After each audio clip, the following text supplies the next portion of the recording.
Okay, opportunity. What is the one opportunity that's been a game changer for you so far in your career, Grayson? That's a good question. I'd say that's one opportunity. I don't know if I can put it to one. I'd just say going out, networking, and meeting the right people. Yeah. Like just over time, eventually you meet a lot of the same people, but sometimes every once in a while you meet that one person that kind of puts everything in perspective. Love that. Yeah. Yeah, and you do sort of meet the same people over time. But I think that in itself is a blessing. I mean, that's how you and I met, right? We met at a meetup, and then now we kind of see each other at all the meetups. Yeah. I'm going to your meetup. Yeah. You're supposed to come to my meetup. I am. You haven't yet, but now you're on the pod, right? Yeah. You sent me a deal. I didn't end up taking it down. Did you guys ever close that deal, by the way? No, not yet. You didn't? No. Okay. All right. So, yeah, relationships, huge. And then, yeah, you go out, you put yourself out there, and then eventually you meet one or two people, or over time more, that, you know, are actually impactful in your life. Yeah.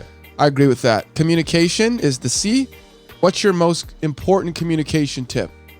I'd say over communicate. A lot of people, sometimes it's hard to communicate with certain people, but I feel like if you over communicate, then you can't go wrong. You're never going to be blamed for not communicating something if you're over communicating. Yeah, so it's better to let the person know exactly what time you're going to arrive than to assume that they looked at the GCal invite that was sent out 2 weeks ago. Yeah, exactly. It's better to over communicate than under communicate. Yeah, like you called me earlier. You're like, yo, we still good for 10:30. Yeah, of course. I'll see you then. Yeah. Yeah. It's better to do that. Yeah, exactly. I 100% agree. Some people don't do that, but I've found it to be a winning strategy in my personal career. I 100% do that. And I tell people, I am an over communicator, especially at the beginning of a relationship. Oh, 100%. Like when I'm just getting to know you, you're just getting to know me, like, you know, trust has to be built. So I'd rather like really, really put the information out there. And that way the person knows exactly where they stand and where I'm at. And then they can't say like, oh, you never told me this. It's like, actually, I texted you 15 minutes before. I texted you the day before. You just either reply to your own text or you put the explanation points or you screenshot it and send it over, depending on how you're feeling. Yeah. Oh, all right. So understanding, what's the one thing that you wish you, because you're 24 right now. Yeah. How long you been in real estate? Officially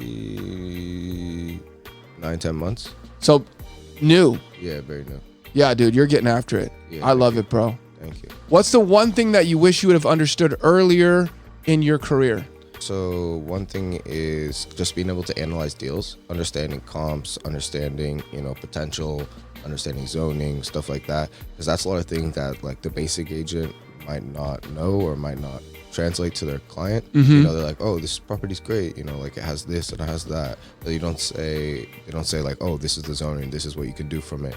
I think the thing that's great for me is being able to look at it as like an investor eye, you know, being able to look at it not only as just like a basic agent who's like, buy this property and this comes with this stove and this countertop, you know, like being able to understand the investment aspect, what you can do with the property, how many ADUs you can build, stuff like that, just being able to have that upper edge on it. Love it. And you are an active real estate agent. Yes. You also are wholesaling deals? Every once in a while I'll get some wholesale deals and I'll usually try to connect people. Are you investing in deals yourself yet? No, I'm actually going to buy a duplex in August, September. Congratulations, man. Thank you. There's no going back. Yeah, I know. I'm excited. Nice. And you're from the Bay? San Luis Obispo. You're from SLO? Yeah. Okay, and how long have you been in San Diego? 2 years. Oh, nice. Yeah. And what brought you down here? I don't know. When I was playing soccer in college, we came down here to play, you know, San Marcos, UC San Diego, all the schools. And every time I came down here, it was beautiful and the weather was perfect.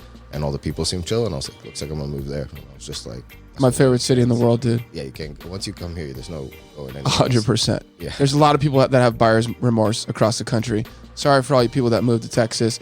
We love you, Texas. But yeah San Diego, bro. Yeah. And it's hot right now in Texas, dude. Oh, yeah. It's hot bro. It's hot here. You know, they got humidity too. Yeah.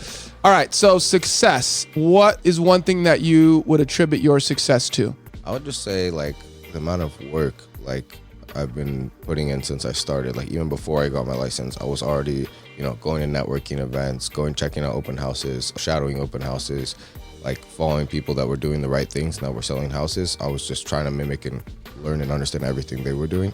And then I would just, you know, 10x put in a ton of work until one day it started to pay off. And now that's where I'm at. That's how you do it, man. Yeah. 100% that's how you do it. Yeah. The guys that are hitters, guys or girls, the people that are hitters, get as close to them as you can, emulate everything they're doing, take all the good traits that you can learn from someone else that's a real big hitter, Exactly. and this other guy or girl that's a hitter, and just keep getting that and putting it into your tool belt, and then again, reapplying that work, putting in the effort, putting in the time, going to meetups, doing the work, putting yourself out there, knocking on doors, getting on the phones.